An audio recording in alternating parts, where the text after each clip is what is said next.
नमस्कार दोस्तों, target with PS Parihar channel में आपका स्वागत है। और आज देख सकते हैं हमारे साथ में ही विवेक सर, सभी लोग जानते हैं एग्जामपुर के बहुत अच्छे अध्यापक हैं। पूरे उत्तर प्रदेश और इंडिया के बहुत सारे छात्र जानते हैं। आज हम इन सर से जब मुलाकात हो गई तो बहुत सारी बातें भी करेंगे। तो सबसे पहले तो विवेक सर, आपका प्रयागराज में और target with PS Parihar YouTube channel में आपका बहुत बहुत स्वागत है। धन्यवाद धन्यवाद सर, थैंक यू। सर बताइए पहले कि सबसे पहले आपसे मैं पुलिस भर्ती को लेकर के ही पूछूंगा कि पुलिस भर्ती को लेकर के सरकार ने कहा था कि हम 6 महीने के अंदर एग्ज़ाम करा लेंगे। और आपको पता होगा पेपर लीक में आपने तो खुद ही बहुत बड़ा इनिशिएटिव लिया था, छात्रों के हित में आपने आंदोलन भी किया था, सरकार को बैकफुट में आना पड़ा और ये एग्ज़ाम की घोषणा सरकार ने की थी। और लेकिन अभी तक एग्ज़ाम की डेट की घोषणा नहीं हुई है और विद्यार्थी बहुत ज़्यादा अवसाद में है। कब तक परीक्षा हो सकती है, क्या हो सकता है? आपने बिल्कुल सही कहा सर, ये अच्छा मुद्दा उठाया, क्योंकि एक्चुअल में ना एक तो 4-5 साल से पहले से बच्चे वेट कर रहे थे, फिर भर्ती कैसे कैसे आई, फिर पेपर लीक हो गया। अब घर वालों का दबाव रहता, उतना खर्चा नहीं दे पाते। तो इस समय और गवर्नमेंट की तरफ से कोई संवाद भी नहीं है कि भी हम लगे हुए हैं कि हम इतने दिन में कुछ संभावित, एक होता है ना कि कोई चलो जैसे चुनाव आयोग को 5 साल के बाद का भी पता है कि संभावित है उस महीने में कराएंगे, बट इनको नहीं है, जबकि गवर्नमेंट है चाहे तो ये 1 महीने में करा ले।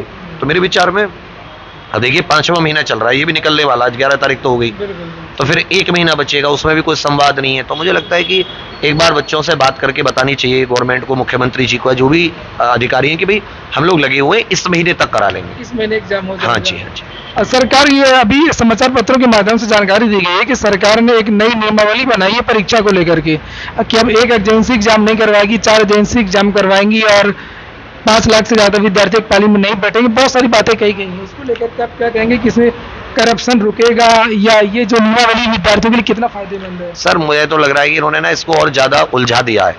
मतलब 4 कंपनी, मतलब ये तो एक ऐसा हो गया कि मैं हिंदी पढ़ा रहा हूँ, स्वर में पढ़ा दूं, वर्णमाला पढ़ाने लगा, स्वर में पढ़ा दूं, व्यंजन किसी को पढ़वा दूं और रिवीजन किसी और से करा दूं, तो पॉसिबल नहीं है ना, फंस जाएगा। अब 4 कंपनियों में एक से कोई गड़बड़ होगी, वो 3 की जिम्मेदारी लेंगी, तो मतलब फंसा दिया इन्होंने ये इतना। जबकि जो बेसिक चीजें हैं, वहीं प्रिंटिंग प्रेस से लेकर सब सिस्टम पे ध्यान दें, तो इतने एग्जाम होते, कोई लीक ना हो।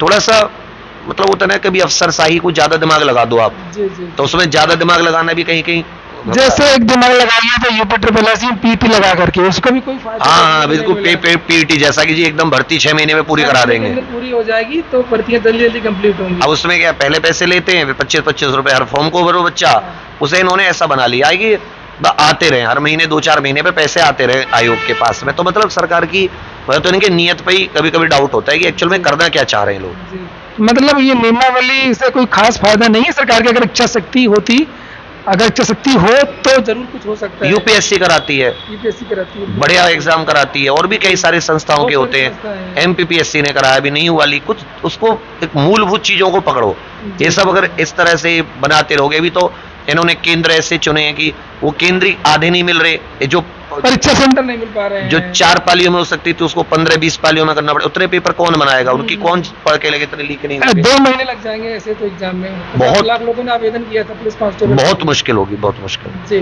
तो विद्यार्थी इस बीच में क्या करें, बहुत ज्यादा डिप्रेशन में है छात्र।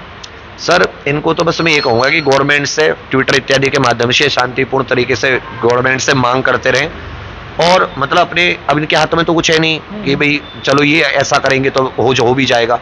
मांग ही इनके हाथ में, शांतिपूर्ण मांग करते रहो, अपनी पढ़ाई करते रहे। और आप कब तक है प्रयागराज? सर मैं तो प्रयागराज अभी 2 साल का सोच के आया हूँ। 2 साल का? क्या प्लान है बता दीजिए। अभी प्लान है कि रिजल्ट पे काम करना है थोड़ा इन बच्चों का, क्योंकि मैं बहुत सारे बच्चों से इधर बात करता था। बच्चे यहाँ पे काफी संख्या में रहते हैं, और गरीब परिवारों के, मध्यम वर्गीय परिवारों के कैसे कैसे जिंदगी। तो अभी क्या है कि जैसे मैं यहाँ 80-90% बच्चों के भी यूपी पुलिस कांस्टेबल में देखोगे तो सर 150 क्वेश्चन में से 100 क्वेश्चन एवरेज सही हुए, इतना बड़ा गैप है अभी। तो मेरी कोशिश है मैं उस गैप को भरूं, कि रिजल्ट पे काम करूं, एसआई पे, एसएससी हो, टीचिंग हो, कोई भी एग्जाम हो। सर एग्जामपुर ये जो मैं बैठा हुआ हूँ, ये प्रयागराज में संस्था एग्जामपुर की खुल रही है ऑफलाइन, और यहाँ पर कौन कौन से चलेंगे कोर्स? यहाँ पे लगभग हम लोग यूपी का हो, पुलिस का हो, यूपी SSSC का हो, या अपने टीचिंग का हो, मतलब डिफेंस का, कोई भी हो, हम लोग यहाँ पे सारे रन करेंगे अच्छे से। सर तो एग्जाम पर प्रयागराज में पूरी तरीके से सर भी यहाँ पे बता रहे हैं कि हम समय देंगे। हाँ मैं 2 साल के लिए सोच के आया हूँ। 2 साल के लिए यहाँ पर रहेंगे, और रात में भी सर यहीं पे थे, इसी संस्थान में थे। और ये बताइए सर कि किस तरीके से कुछ अलग से मिलने वाला है यहाँ पर विद्यार्थियों को? सर थोड़ा कंटेंट पे बहुत मेहनत करेंगे और डाउट्स पे, जैसे बच्चों के उतरे की साथ चाहिए उन्हें किसी का, हाँ, हाँ। कि कोई हो कि भाई आज तुम्हें ये याद करके आओ तो तुम्हें सुनना है। क्या देखा है कि लोग 3-4 घंटे पढ़ाते हैं भेज देते हैं, हो गया जी। हम 5-6 घंटे 8 घंटे पढ़ाना पड़े, याद नहीं करोगे अगले दिन, मतलब अकाउंटेबिलिटी तय करेंगे कि अगर तुमने हमें 5-6 महीने दिए तो हमने तुम्हें सिलेक्शन नहीं दिया, इसका मतलब हमें कमी है। अभी आप किसी कोचिंग पे उंगली नहीं उठा सकते, होगा मेरी कोई गलती नहीं, हम कहेंगे हमारी गलती थी, आपने हमें समय दिया, हमसे कोई मिस्टेक है। तो वो अकाउंटेबिलिटी तय करके बहुत बढ़िया कंटेंट है, बहुत अच्छा हमारा फस्ता है।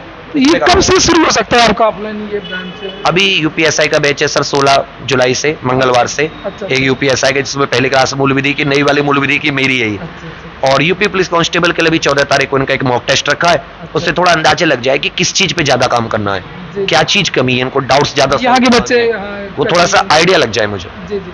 अच्छा, एग्जाम पर बहुत बड़ा ऑनलाइन का प्लेटफॉर्म है, बहुत सारे लोग देखते हैं ऑफलाइन खुलने जा रहा है, तो बच्चों के अंदर ये लगता है कि इतनी बड़ी कोचिंग फीस, क्योंकि यहाँ पर पूर्वांचल के ज़्यादातर बच्चे अम्बेडकर नगर और इधर के एमओ के, तो फीस को लेकर के बहुत ही मध्यम परिवार से आते हैं बच्चे। देखिए इसमें सर मैं कहूँ कि कभी आप अगर बहुत ज्यादा फीस भी लेंगे किसी से, तो फीस कभी भी पढ़ाई के उसको वो नहीं डिफाइन नहीं कर सकती कि फीस की मात्रा कम या ज्यादा।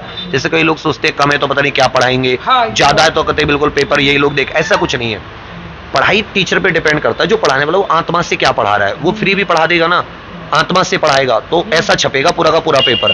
तो फीस की इनको इतनी टेंशन नहीं होगी, इनको मतलब अफोर्डेबल से भी बहुत अफोर्डेबल, नॉर्मल फीस ही रहेगी। बहुत नॉर्मल, बहुत नॉर्मल। अच्छा ठीक है। और बस लास्ट में आप से मैं इतना कहूँगा कि जो बच्चे गांव पे रह रहे हैं, जो यूपीएसआई की तैयारी कर रहे हैं या सोच रहे हैं, या यूपी कांस्टेबल की, यूपी क्योंकि पीएससी की वैकेंसी आने वाली है 10-15 हज़ार के आसपास, वो क्या करें, वो किस तरीके से घर पे रह के तैयारी कर सकते हैं? अपना बढ़िया से, जैसे हमारा एक टाइम टेबल होता है, एक अपना फुल जो थ्योरी है ना सर, सबसे इंपॉर्टेंट है थ्योरी। एक बार एक कोई बैच पकड़ के अच्छे से थ्योरी प्रॉपर कर लें, क्योंकि कारण क्या है ना, उसमें बिल्कुल नए पैटर्न के आधार पर बिल्कुल सारे टॉपिक क्लियर कराए जाते हैं। फिर अपना रिवीजन करते हैं और मॉक टेस्ट वीक में 10 दिन में एक जरूर लगाएं, टॉपिक वाइज भी और फुल मॉक टेस्ट जरूर दें, हाँ, टेस्ट में जरूर भाग लें, फुल भी और टॉपिक वाइज भी। फुल भी और टॉपिक वाइज भी। चलिए सर, बहुत बहुत धन्यवाद, और आगे भी आप चैनल के माध्यम से बच्चों को गाइडेंस देते रहेंगे, क्योंकि अपने चैनल पर देते ही रहते हैं और आगे भी विद्यार्थियों के लिए बहुत सारे प्रयास करते हैं। रवि जी, यहाँ का एड्रेस क्या है? ये संस्थान जो सर का खुला हुआ है हासिमपुर रोड, कमला नेहरू बालसन चौराहे वाली रोड पे, यशलोक और बालसन चौराहे के बीच में। तो जो भी बच्चे को कोई इंक्वायरी अगर चाहिए हो तो यहाँ पर किसी भी समय आ सकता है। बहुत बहुत धन्यवाद।